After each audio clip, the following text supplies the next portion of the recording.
I'm Dr. Barbara Klein, and I have had the good fortune of having many of you in class. I have also had the opportunity to be able to meet many of you in the corridor, so I am very, very pleased to see you once again. I have a very strong personal respect for an author whose name was Rachel Carson. Every once in a while in the history of mankind, a book has appeared which substantially alters the course of history. Rachel Carson's environmental classic, Silent Spring, was published in 1962. And although she did not set out to do so, Carson influenced the environmental movement as no one had since the 19th century's most celebrated hermit, Henry David Thoreau, who wrote Walden Pond. Her book, Silent Spring, presents a view of nature compromised by synthetic pesticides, especially DDT. Once these pesticides entered the biosphere, Carson argued, they not only killed bugs, but also made their way up the food chain to threaten bird and fish populations and could eventually sicken children. Much of the data and case studies that Carson drew from weren't new. The scientific community had known of these findings for some time, but Carson was the first to put them all together for the general public and to draw stark and far-reaching conclusions. In doing so, Carson, the citizen scientist, spawned a revolution.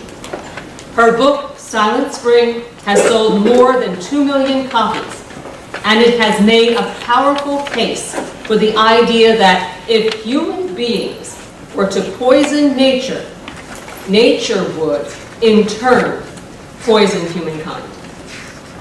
And that's what we're here for today. First, I'd like to introduce Ms. Kristen Judd.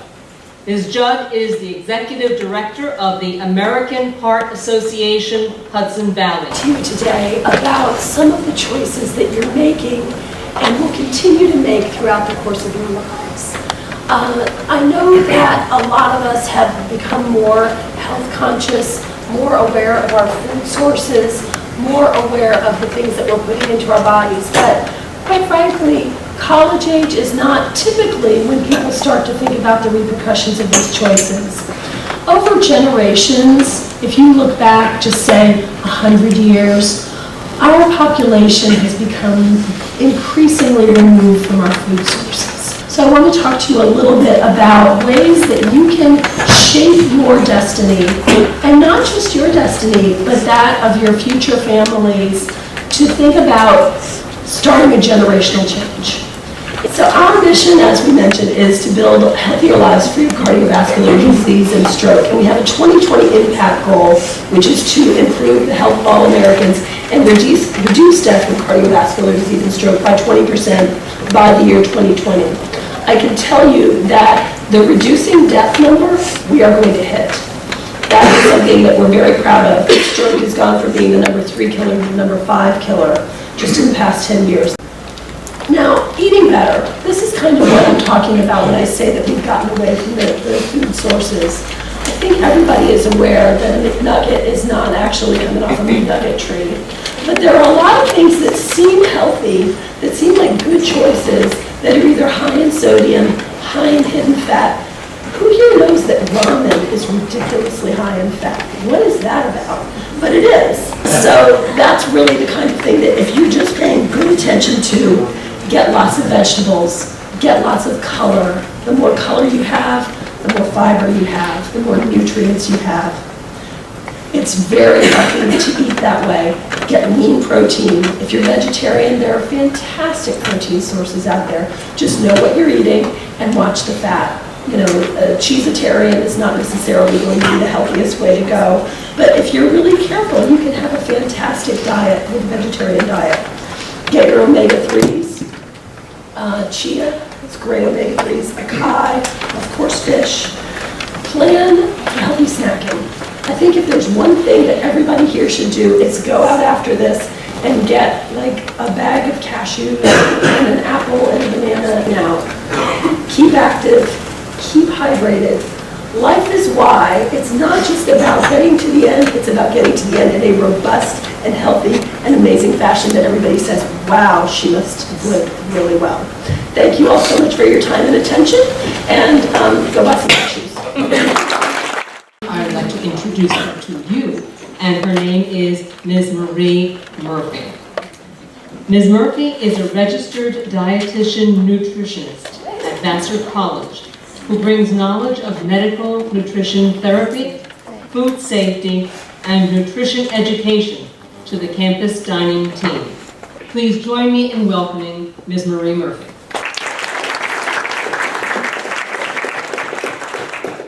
About sustainable dietary recommendations, what those might be, if we can even come up with any, and kind of what the inherent tensions are as we think about sustainable diets. So we face globally what has been termed a triple burden in terms of the nutrition status worldwide. And this includes hunger or undernutrition, and conversely obesity or overnutrition, and also micronutrient deficiencies, which we're going to talk some more about. And so starting with hunger, this is a worldwide problem, as we know, mostly in the developing world. 1 in 8 people worldwide, this is from a few years ago, the numbers might be a little bit different now, or 842 million people go hungry every day. Every 10 seconds a child dies from a hunger-related cause, and that can be a variety of things. And so how can we look at this to potentially address the triple burden that we face nutritionally globally? The components that we want to think about for sustainable diets include, and at the top we have well-being and health, and that's kind of where I come in and what we're talking about today. How can we support people in having access to and choosing diets that are healthy and support their overall well-being? Just kind of keeping these all in mind, we also want to support equity and fair trade. We want to eat local and seasonal foods because that produces the least amount of waste and energy usage. We want to honor cultural norms and heritages and support local skills as well. And we want to meet food and nutritional needs and have food security for everyone and have accessibility to those healthy foods. So just some things to think about here on campus and in your own life, the way that you're eating, to try to achieve a more sustainable diet. Thank you. Since 2013, Will Summers has been developing a farming and food justice education program at Stony Point Center, a conference and retreat center located in Rockland County, just north of the college. Please join me in welcoming Will Summers. I'm at a place called Stony Point Center, which is a conference and retreat center.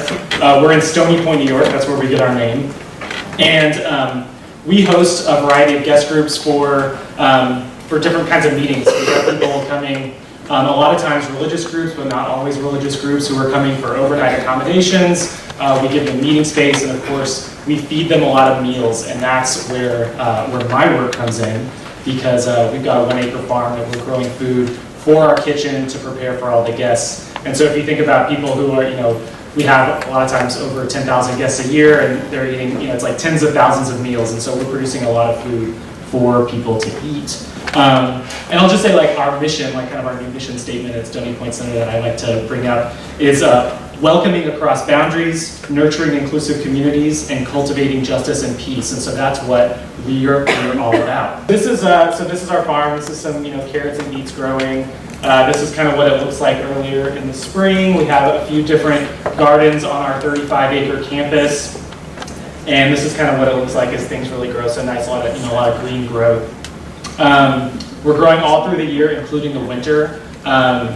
I'm from Texas, and so I had no idea what greenhouses, how valuable they could be. All the greenhouses I ever saw in South Texas where I used to live were air conditioned, and now I have to deal with all this snow. But we're actually able to produce a lot of greens, kales and lettuce and spinach in the winter, so this is what it looks like inside our hoop houses. You know, a big part of sustainable agriculture, and I often like to contrast sustainable agriculture with like industrial agriculture. So like, you know, large scale, lots of tractors, one crop, mostly like corn or soy. This is not what we do. We grow, you know, we talked about biodiversity that we heard from some of the other people who spoke up here today. We grow a wide variety of crops, which I'm going to show you in a minute.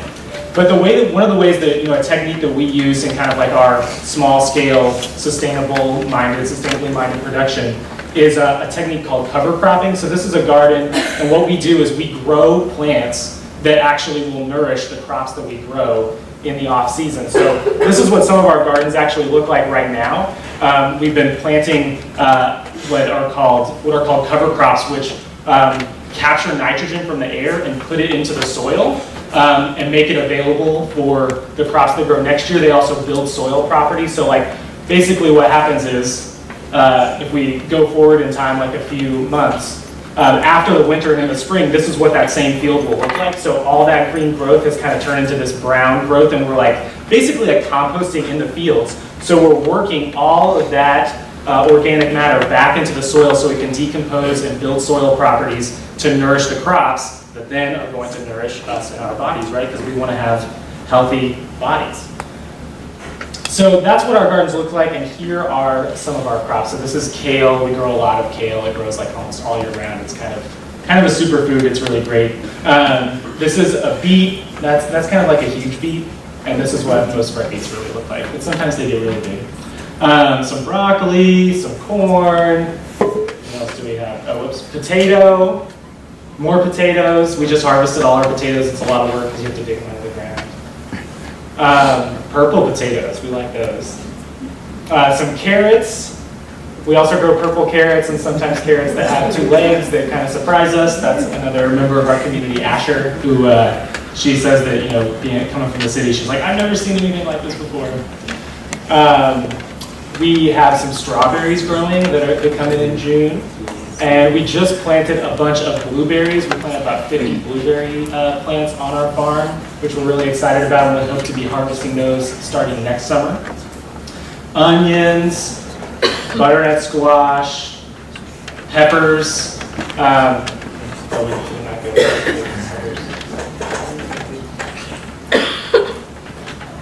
There it is.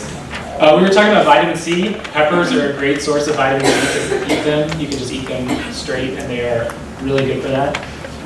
And a lot of tomatoes. We grow different colored tomatoes, different shapes. All these nice cherry tomatoes that are really good for you. Those help reduce cancer. And we grow a lot of flowers because not only are they beautiful, but they also attract our friends, the bees, who are pollinating all our vegetables, which is really important. And our farm, we also have chickens. We have 16 chickens right now. All right, so I want to talk a little bit about food justice and our multi-faith community, which was mentioned in the introduction. So when I talk about food justice, I'm mostly just talking about like a fair and just production and distribution of food that honors the land, that honors workers, that honors consumers, and that honors animals, like the, you know, and I think that kind of covers, you know, the most of food justice. And I want to just say, like, in our multi-faith community is a group of Christians, Muslims, and Jews who all work together at Stony Point Center and who are all interested in justice and peace. And we, you know, participate in a lot of different kinds of movements for justice and peace, and we think of our farm as part of that, and our hospitality at Stony Point Center as part of that. The ability to rest and connect to a greater source, I think, is a big part of sustainability, and we just need to remember that, even if you're not a person of faith. And by the way, if you want to come to our rally, you don't have to be Christian, Jewish, or Muslim. Anyone can come. But you know, these kind of things are, you know, these are the kinds of things that we think about in our community, and that we try to practice in order to have the sustained energy to continue to participate in these kind of movements. So I'll leave you with that. Thanks. So, Ms. Judd, you talked about generational change in your speech, and Mr. Summers, I know that you're a farmer. So, together, what do you think it's going to take to bring like a farming 101 class or something in the realm to grade schools and elementary schools, kind of to teach younger kids that it's cool to farm?